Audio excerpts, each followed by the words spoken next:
miara-bantsika indray tonga soa ny fanarana MBC itolaka ity ny tena roa ery-mpanjaka no hitondra ny fotoana androany iarana tsy ny fahatarana kely noho ny olana ara-teknika. Vahintsika moa dia Ramatoa Lalaina Randriamanana. Miarabanao Lalaina ary misaotra nanaiko vahiny.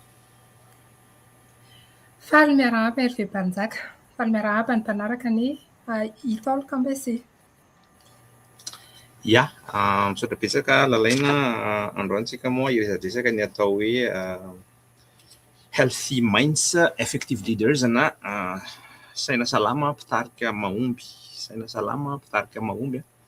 Aloha hevitra tena mahaliana. Mialohan'izany dia mamelay nareo aloha ilazalaza fohifohy makasika ny vahintsika. Vahintsika dia Ramatoa Lalaina Randriamanana hoy izahay teo. Izy dia mahita milala ny vatsim-piofanana international visitor leadership program na ny IVLP zany sy ny community engagement exchange izay afa-tsy ny departementam-panjakana amerikana vola pikatroka eo anivon'ny fiarahamonim-pirenena koa i Lalaina ary dia miaro ny rariny ara-tsosialy sy ny demokrasia. Atry ny fonjatova izy no ny antsehatra tamin'ny fampandrosoana ny haitarika ny tanora marihana moa fa izy ihany koa dia niofana momba ny haitarika ho an'ny fahasalaman'ny saina tany amin'ny American University Cairo sy ny Africa CDC. Izay no makasika ny vahintsika maharitra eo amin'ny 30 minitra eo ty fandarana MBC itolaka ity. Mandritra ny tafatafa io fanaovanay dia asainay ianao ametraka ny fanontaniana ao amin'ny commentaire izay izahanao valiany vahiny any amin'ny tapany faharoa izay eto amin'ny Masoivo dia mampatsiahy hatrany fa ny Masoivo dia manome izao sehatra MBC itolaka izao hitafatafana momba ireo roa hevitra izay mahaliana antsika. Ny tsirairay kosa dia tompona andraikitra feno amin'ny fanaovan-kevitra izay tsy midika velively ho hevitry ny Masoivo akory izany. Izay ny hoe Lalaina fa dia omeko anao vetrany angamba sehatra. Ya, makasitraka indrindra, makasitraka amin'izao fotoana izao dia makasitraka ny mpanaraka ihany koa.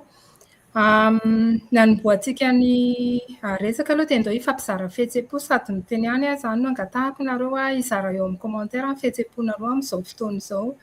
amin'ny emoji anankiray na amin'ny teny anankiray. Ho anahy izao dia nerveuse ahako, izay ny fihetseham-poko. Avazavaiko ihany moa satria izaho eto am-pandraisana fitenenana hoe noho ny olana ara-teknika izay natrehanay teo, izay no nahataranay teo somary nerveuse kely fa faly mifandray aminareo. Ny anomboantsika voalohany aloha dia ndao faritana vetivety ny hoe inona moa izany hoe mpitarika na hoe leader. Raha ohatra miditra Google dia be dia be ny famaritana izany fa miainga amin'ny iainako azy izany no izarantsika izay moa maha hoe resadresaka anazy miainga amin'izay expérience ny iainako. Ny mpitarika amin'ny ankapobeny amin'izao itolaka resantsika izao dia faritako amin'ny hoe petsehatra amin'ny fiarahamonina. Izany hoe fiarahamonina io dia mety hoe vondron'olona anankiray, mety ankohonana io, mety fianakaviana io na mety fiarahamonina amin'ny ankapobeny na am-piangonana na amin'ny sehatra samihafa fa ny mahampitarika dia manompo sy manampy olona hafa. Izay mahampitarika ny leader mampiroborobo mba hisiana fiovana eo amin'ny fiarahamonina na hisiana fampandrosoana eo amin'ny fiarahamonina koa amin'ny alalana hetsika sy firotsahana samihafa. Dia ho ahy manokana moa araka ny lazaina teo ny mahampitarika ahy izay tsy fantatro hoe mpitarika raha tsy efa nilazaina anahy dia nanomboka tamin'ny 12 taona, 14 taona eo teo no nanandraikitra teo amin'ny fiarahamonina ivelan'ny fianakaviana. Fa ny andraikitra teo amin'ny fianakaviana ataoko hoe vao nanomboka vao teraka dia efa nanana andraikitra noho ny soatoavana malagasy satria vavy matoa atao an-trano, tao amin'ny papanay sy mamanay moa izany dia lasa nanana andraikitra n'izay leader izay ho azy. Izany hoe amin'ny ankapobeny izany ataontsika hoe mpitarika atao amin'ity resadresaka ataontsika ity ary ampifandraisintsika amin'izay manko ilay resaka hoe fahasalaman'ny saina dia izay olona rehetra mitsahatra eo amin'ny fiarahamonina ka manana andraikitra noho ny safidiny mba ahafahany mitondra fampandrosoana ho an'ny tenany na ho an'ny olona ao anatin'ny fiarahamonina io. Ary izay mahampitarika izay dia mahatonga ny mpitarika hipetraka eo amin'ny toeran'ny olona marobe. Izany hoe izaho zao ohatra raha miantsehatra ho an'ny fampandrosoana ny tanora dia tsy maintsy mipetraka eo amin'ny tanora ahafahako mahazo kokoa ny toeran'ny tanora na hoe tsy tena hoe tanora tsy ao anatin'ilay famaritana ny tanora araka ny politika nasionaly ny tanora eto Madagasikara intsony ohatra fa fa tsy maintsy mipetraka ao anaty toeran'ny tanora. Raha miady amin'ny ara-tsosialy araka ny tenena teo zany de tsy maintsy manana zay empathie na compassion fitentsika teny frantsay bebe kokoa ny fitarika. De inona ny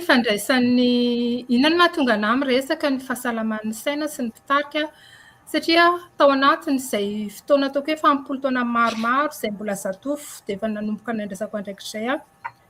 de efa niaina sy miaina izany hoe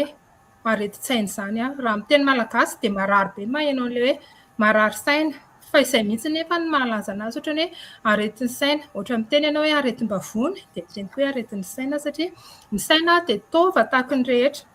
ao amin'ny olombelona ka zany hoe mety harary zany noho ny antony maro samihafa. Ankoatran'izay nefany tsy izaho irery ihany koa fa tao anatin'izay hitarika nataoko izay koa de fanena tamina mpiara-miantsehatra miaro isan-karazany zay nianjadiny tsy atao ny anjady moa zany fa tratran'io areti-tsaina io ka rehefa nahafantatra bebe kokoa nandala bebe kokoa mahakasika an'io areti-tsaina io de betsaka ny sehatra azo ifantohana fa ny safidy hoe andeha anisan'ny ifantohako ny fahasalaman'ny saina ho an'ny mpitarika satria nisy fotoana aho tao amin'ny mpitarika anahy de rehefa tratran'izay hoe aretin'ny saina izay aretin'ny saina angambany izy maivamaivana kokoa noho ny hoe areti-tsaina izay aretin'ny saina izay de tsy hitako izay ale tsy fantatro hoe iza ny tokony hanampy anahy de amiko izany ny foroniko le sehatra le espace ahafahako miresaka amin'le izy mba tsy hiaina ohatra ny iainako sy ny iainan'ny olona samihafa indray ireo mpitarika marobe eto Madagasikara izay antenena fa hitondra fampandrosoana eto Madagasikara. Misy fotoana anankitelo tena marihako hoe tena nahatsapako hoe tena nandalo arety saina mafy de mafy ny fotoana voalohany de tamin'ny taona taoriana kely ny taona 2024 izay nisina korotana ara-politika teto Madagasikara very asa tamin'izay satria ny asa tamina tetika asa firenena vahiny anankiray de vao nisy ny korotana de tapaka ho azy ataoko hoe du jour au lendemain le asa de tena somary mafimafy ho ahy niatrika an'izay de fotoana nanamarika ihany koa de tamin'ny tamin'ny Covid-19 satria nitantana fikambanana iray de tao anaty fitantanana fikambanana iray io ankoatra ny fiatrehana amin'ny ankapobeny ny Covid-19 tena isan'ny hitako tena vesatra indrindra tsindry ny iainan'ny mpitarika tamin'ireny de ny fiatrehana ny fampandehana andrara ara-bola ny fikambanana kanefa ny asany katso daholo. De misy fotoana tena ohatra ny hoe rehefa anatin'ny fiainana mampitarika zany ianao de mahatsiaro hoe irery marina fa manana mpiara-miasa ianao fa tamin'iny Covid-19 iny de mahatsiaro mihitsy hoe tena sady leader zany no psikology no rehetrarehetra nefa za koa tena miatrika an'le izy fotoanako ary ny farany indrindra tsy tiako zaraina anisan'izay nisina vesatra tsindry ara-tsaina mafy be ho anahy koa de tamin'ny fifidianana tamin'ny vanim-potoana fifidianana novambra 2024 ny antony de anisan'ny olona nanana be fanantenana be mahakasika ny fifidianana 2024 hoe ho maro be ny tanora andeha hifidy vokatry ny asa izay nitanterahana tao anaty 10 taona lasa kanefa tsy izay moa nitranga fa hitantsika fa nikorotana ny fifidianana iny. Zay zany anisan'ny antony resahako le izy hoe misy fotoana nila fanampiana de tsy haiko hoe izany mandeha ahoana ny tokony ataoko de nanapa-kevitra fa hikaroka bebe kokoa sy resaka bebe kokoa mahakasika ny fahasalaman'ny saina ao anivon'ny hitarika. Fa inona moa zany atao hoe fahasalaman'ny saina raha ohatra hoe faretantsika amin'ny ankapobeny kokoa ka ny famaritan'ny fikambanana iraisam-pirenena mahakasika ny fahasalamana na ny OMS ny famaritana raisitsika ny atao hoe fahasalaman'ny saina de toe-tena ahafahan'ny olona miaina mampiasa fahaiza-manaony ary ahafahany miatrika ny adi-tsaina sy ny rari-tsaina na le ataontsika hoe stress eo amin'ny fiainana ka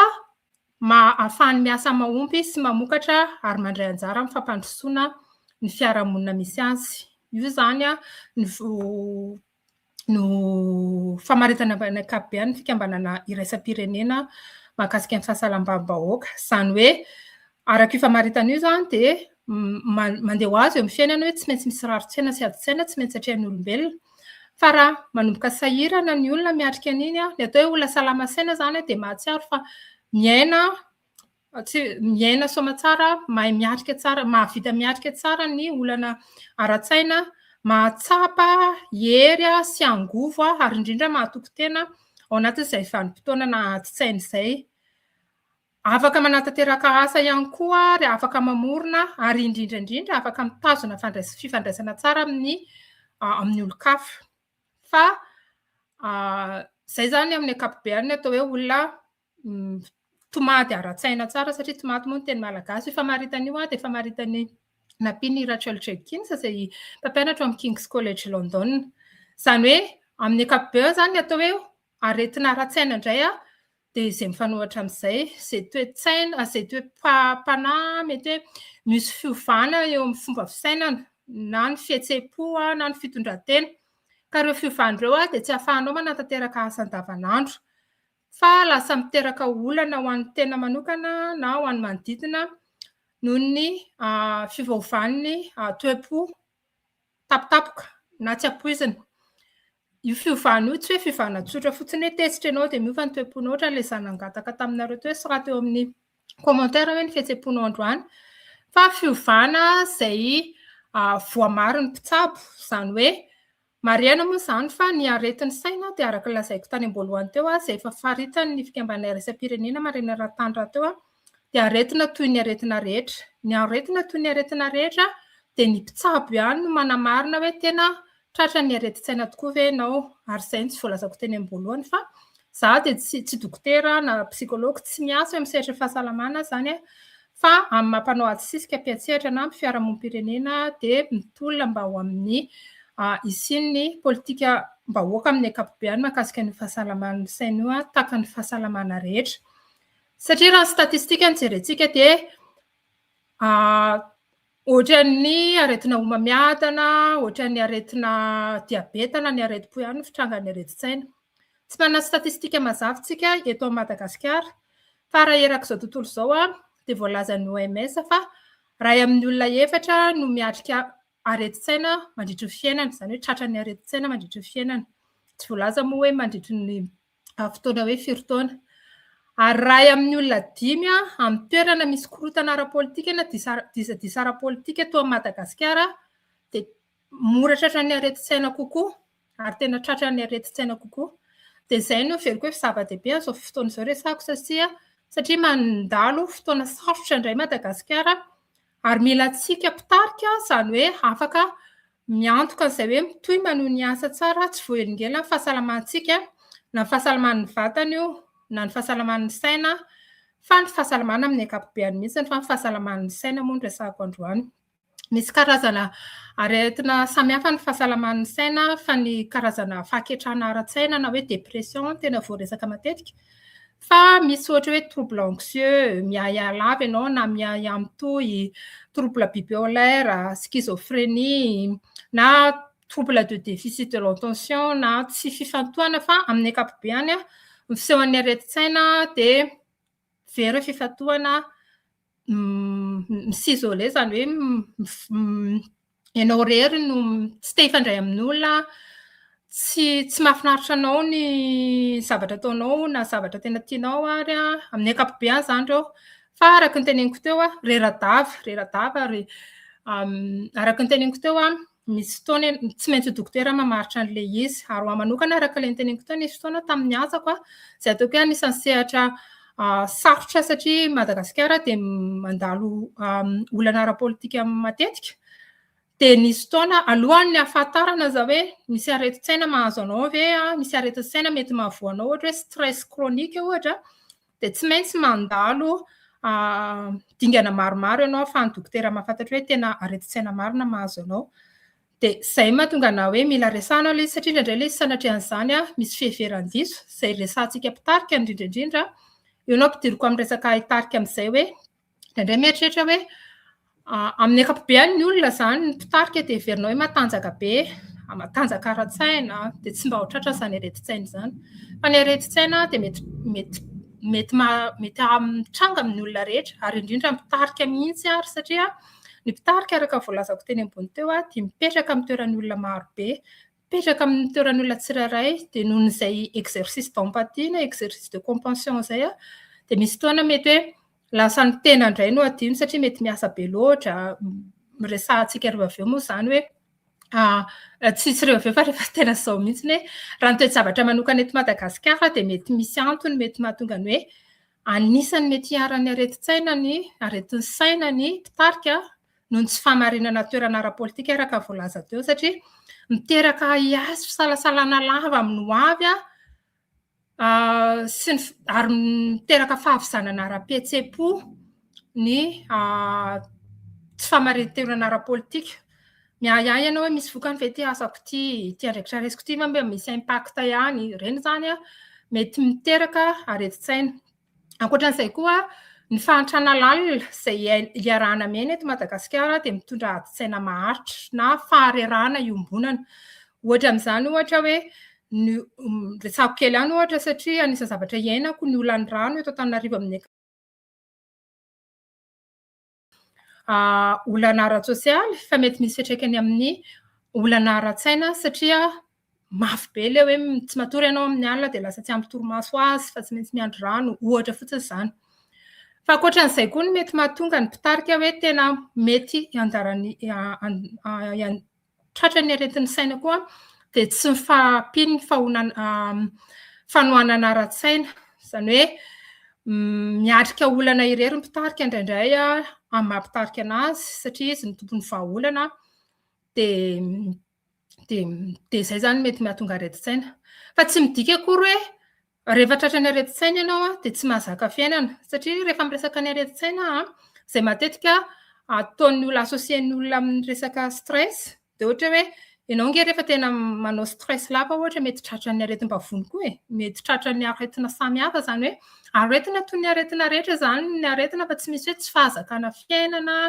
na hoe fahalemena ara-tsaina na hoe asan'ny devoly zany zany fiheveran-diso mahakasika ny areti-tsaina daholo zany anisan'ny antony mahatonga n'le tsy fisiana fanampiana teo dia izay mahatonga ny hoe resahana ilay izy ary ohatrany ahoana inona fitaovana azo ampiasain'ny mpitarika mba hitsaboana sy indrindrindrindra hisorohana satria misy ohabolana teny malagasy hoe aleo misoroka toy izay tsabo. Ny fahasalamana ny voalohan-karena hoy isika ary arak'izay hoe aleo misoroka toy izay mitsabo tahaka ny aretina rehetra ihany dia hasorohana koa ny areti-tsaina. Dia ny fisorohana ny resahantsika aloha izao satria efa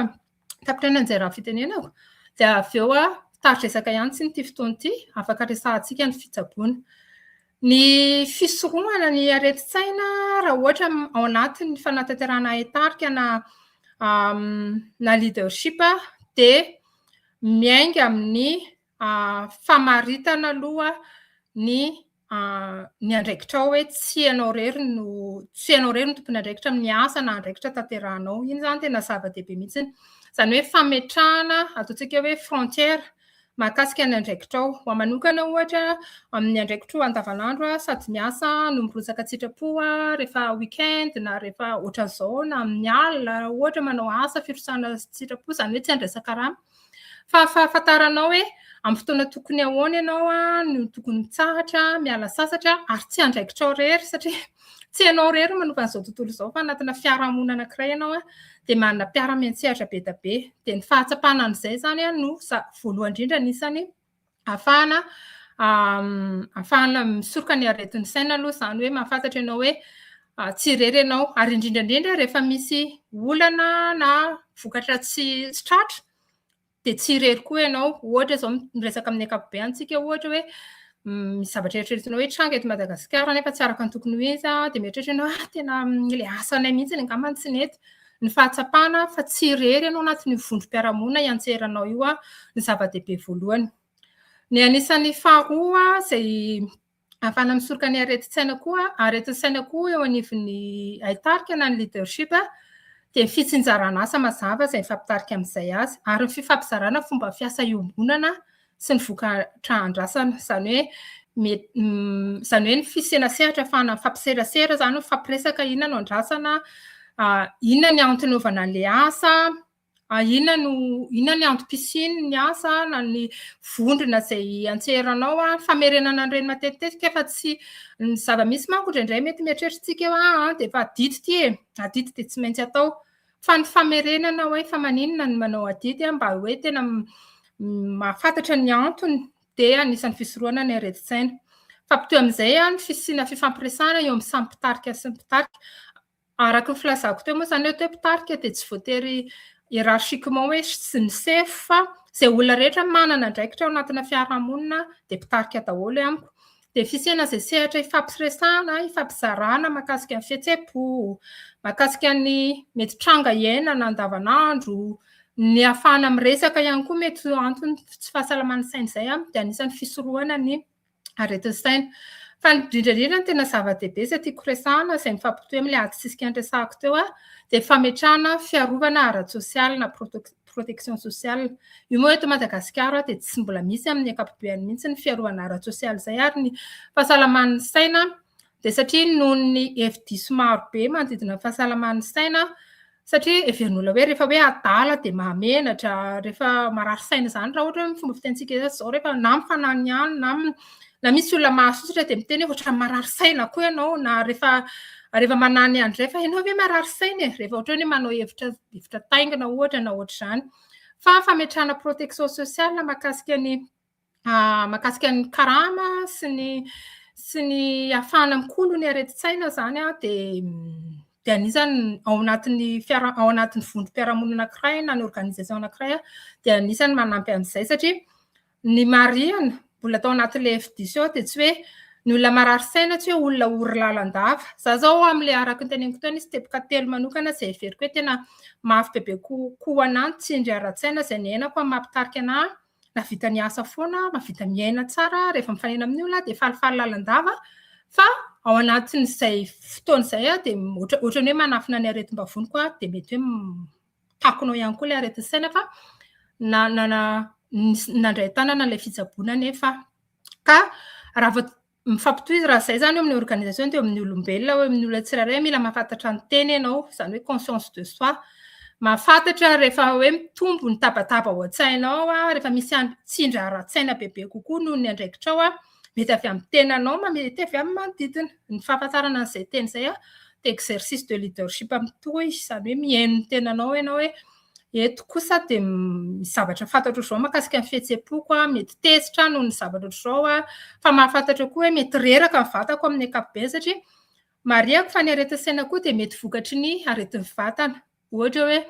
raha marary raisiko foana ilay areti-bavony teo tsy ala amin'iny ohatra iny mihitsy ahako dia mety mitarika aretin'ny saina ilay izy raha tratra ny maladie kronika aram-batana ianao na ohatra hoe misy karazana aretina mitaiza izany dia mety misy fiantraikany amin'ny saina.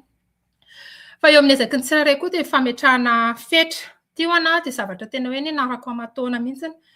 Mahafantatra rehefa tokony hitsahatra sy hiala sasatra ary manaiky hoe tsy vitanao daholo ny asa rehetrarehetra.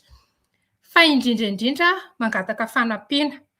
Tia mangataka fanampiana ity tsy mandeha ho azy fa ianarana mihitsy ny manao anazy. Dia farany fametrahana rafitra manohana. Ilay rafitra manohana io mety rafim-piarahamonina io mety hoe namana, mpiara-miasa, mpianakaviana. Fa rafitra izany hoe azonao resahana, tsy mitsaranao be fahatany ary azonao resahana rehefa mitranga ny olana isan-karazany. Ho anao manokana izao dia izay anao maranako azy satria za mihetsehatra amin'ny demokrasia izay hoe mahakasika ny ara-politika.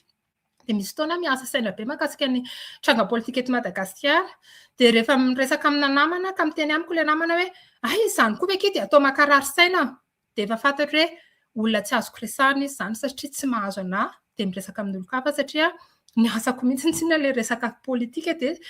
tena mampiady ny saiko fa tokony hoe tsy mitarika aretin'ny saina. Mankasitraka indrindra satria hajanoko efa lasa be fotoanantsika dia mety hoe misy fanontaniana angambany. Misaotra betsaka Lalaina. Tena mahaliana be ny zavatra resahanao zany mahakasika an'ity aretin'ny saina ity. Fantahina mba manitikika maro moa fantahina bosesika fa anankiray hoe marina ve fa ny natiora mandray anjara amin'ny fahasalaman'ny saina. Hainao an'izay tany ho any. Ie, za aloha anisan'izay hoe rehefa ao anatin'ilay sady ao anatin'ny fisorohana na anatin'ny fitsaboana dia anisan'ny recommandé-n'ny mpitsabo matetika fotsiny ny natiora ao anatin'ilay fametrahana fetra araka ny teneniko teo hoe ny fivoahana matetika amina tala sosialy ary anisan'ny natiora firesahana amin'ny olona, firesahana amin'ny natiora dia manampy anao mikolo ny sainao fa satria ny fijanonana anaty rindrina efatra ary izay mahatonga ny hoe tamin'ny andron'ny Covid betsaka mihitsy ny olona tratra ny aretin'ny saina satria nihiboka tao anatin'ny rindrina efatra. Ya, absoluta betsaka ray mazava zany. Misy commentaire vitsivitsy maromaro amin'ny teny anglisy moa avy any amin'ny mialosoa angamba ny raisiko Rakotonomenjanary would you please demonstrate that the boss has something to do with his collaborators' mental health? Afaka mba azavainao ve asehonao ve fa hoe ny chef zany ny lehibe eo amin'ny asa dia manana andraikitra zany mahatonga ny mpiara-miasa amin'ny arary saina moa zany tratry ny areti-saina marary mihitsy ilay miresaka ilay hoe arary saina mety hoe tsy izy manokana satria za mipetraka amin'ny toeran'ilay bosy satria nisy fotoana efa mba bosy ihany teo amin'ny fiainako hoe sefo fa le rafitra eo anivon'ny fiasana mihitsy satria ny asan'ny ataoko hoe raha tena mahitsy ny asan'ny chef amin'ny ankapobeny dia anisan'ny asany manery mpiara-miasa tratran'izay vokatra tiana hotratrarina fa rehefa manana fitaovana ampiasaina izy eo amin'ilay orinasa na fikambanana iasana ilay fitaovana ampiasaina io araka ny teneniko hoe tsy voatery miainga amin'ny toetrany izany fa rehefa misy sehatra ifampiresahana ho azy izay tsy voatery ny chef irery mametraka an'iny fa mety ny département ressources humaines ohatra na département tany hafa ahafahana miresaka dia efa afaka manampy amin'izay satria